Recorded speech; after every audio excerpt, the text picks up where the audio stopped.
The Oblong Box by Edgar Allan Poe.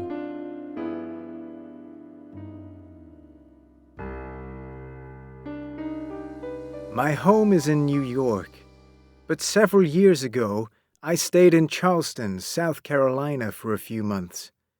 At the end of my visit, I returned to New York by ship. In those days, we traveled by sailing ships. Sailing ships took about a week to sail from Charleston to New York. When the winds and the tides were good, the journey took 6 days. If there was little wind and we had to wait for a good tide, the journey took 8 days. There were no regular days and times for ships to sail.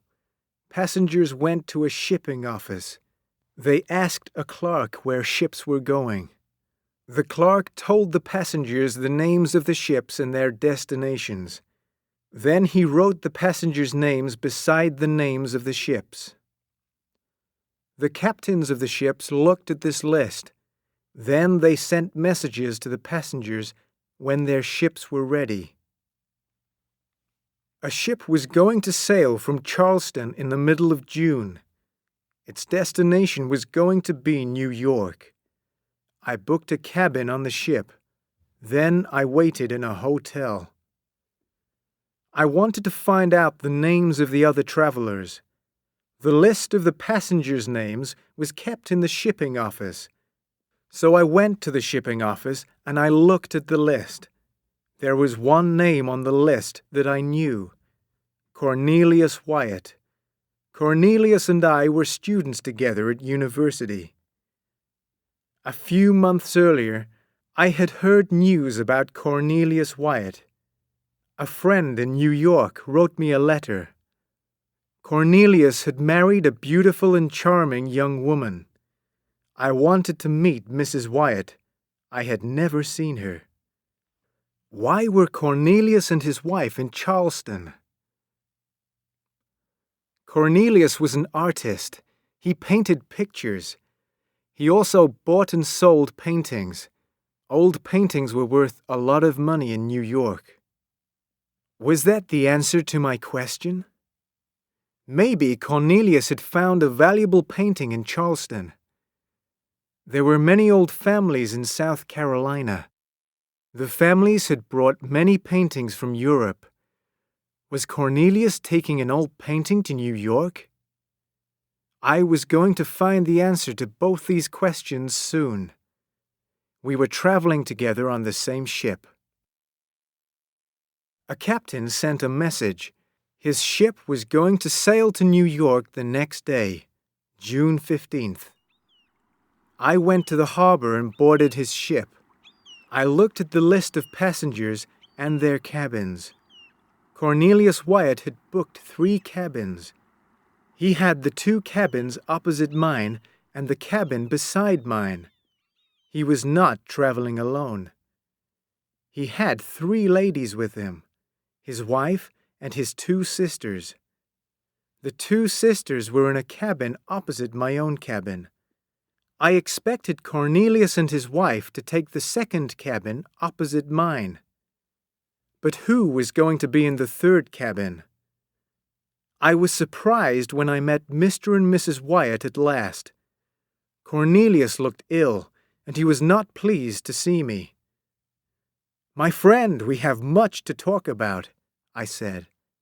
"And is this your charming and beautiful wife?" The lady with Cornelius was wearing a veil. The thin material covered her face, and I could not see her clearly.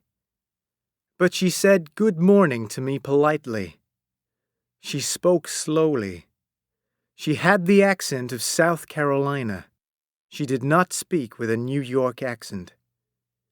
Cornelius did not speak to me. He took his wife into the cabin opposite mine and shut the door. Cornelius was very rude, I thought. But he is an artist. Artists can be very selfish. We will talk later, but who is staying in the 3rd cabin? Maybe a servant will be in the cabin beside me. 2 men brought a box onto the ship. It was an oblong box, about 6 feet long. The man took the box to Cornelius Wyatt's third cabin, the cabin beside mine. They put the box down on the floor while they opened the door. The words Wyatt and New York were written on the top of the box. I watched the two men carry the oblong box into the cabin. Then I heard the men talking. The walls of the cabin were thin, and I could hear their conversation.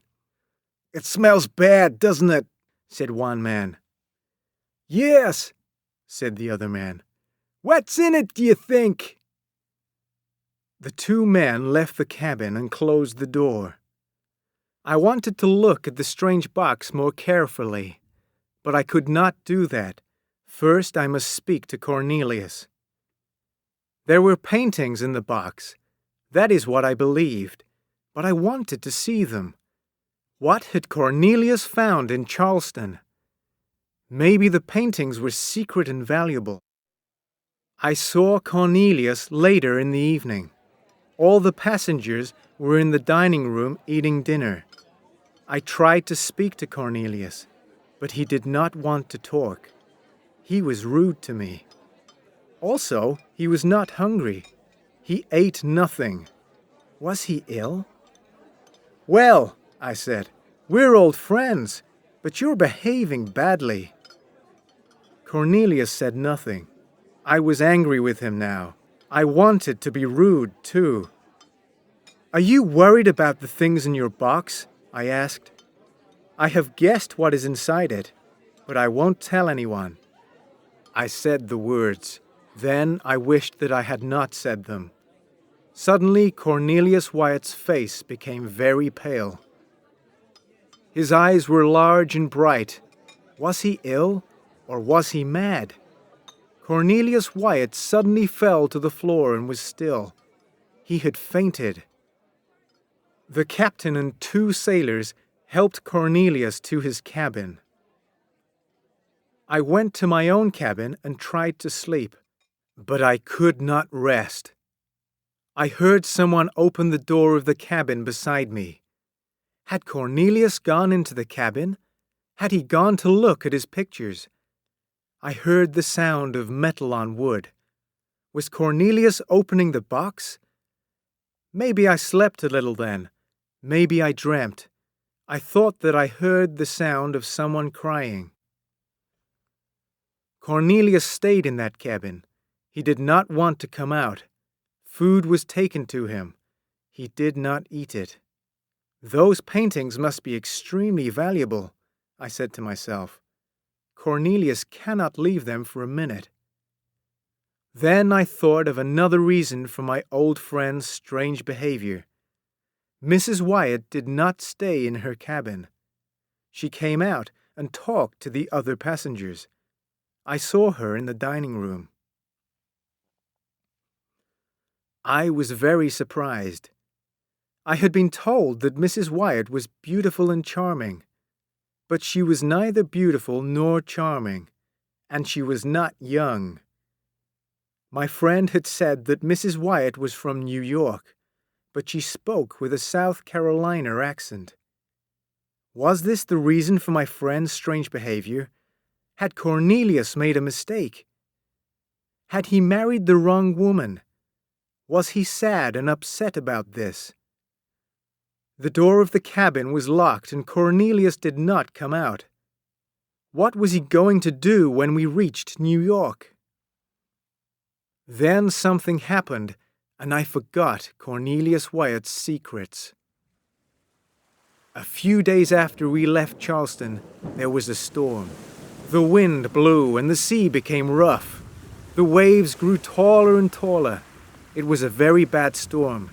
It blew the ship south, back toward Charleston. The wind was very strong. It blew all night.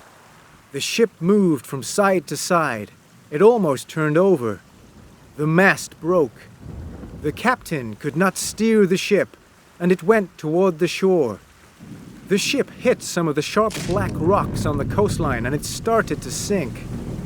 Soon, seawater came along the corridors and into the cabins. Leave the ship! The captain shouted to everyone. Quickly, go to the small boats! Do not stop to take anything with you! I ran out of my cabin and I saw Mrs. Wyatt. I saw Cornelius Wyatt's two sisters. The sailors helped us to get into a rowboat. There were 15 of us in the boat. The captain was with us. It was daylight, but black clouds were in the sky. We could see land 2 miles away. The wind was blowing toward the land. We looked up at the ship. It was now low in the water. The ship was sinking. Soon it was going to be under the sea. Suddenly, we saw Cornelius Wyatt. We had forgotten him. Cornelius was pulling the oblong box toward the side of the ship. He was pulling the box toward our rowboat. His eyes were wild. He was terribly frightened. "Mr. Wyatt!" shouted the captain. "Get into this boat now! The ship is sinking!" "I cannot leave my box," Cornelius replied. "I must get into the boat with my box." "No!" shouted the captain. "We can only take you! You cannot bring your box! Quick, get into the boat! The ship is sinking!" "I cannot leave my box," Cornelius shouted again. "Is your box more important than your life?" I shouted. Cornelius looked at me. I saw madness in his eyes. He hated me. He hated my question. "Yes, yes, yes!" Cornelius shouted. He lifted the box onto the side of the ship. As he pushed it over the side, he held onto it. The box and Cornelius fell into the sea. Both the man and the box went straight down into the water.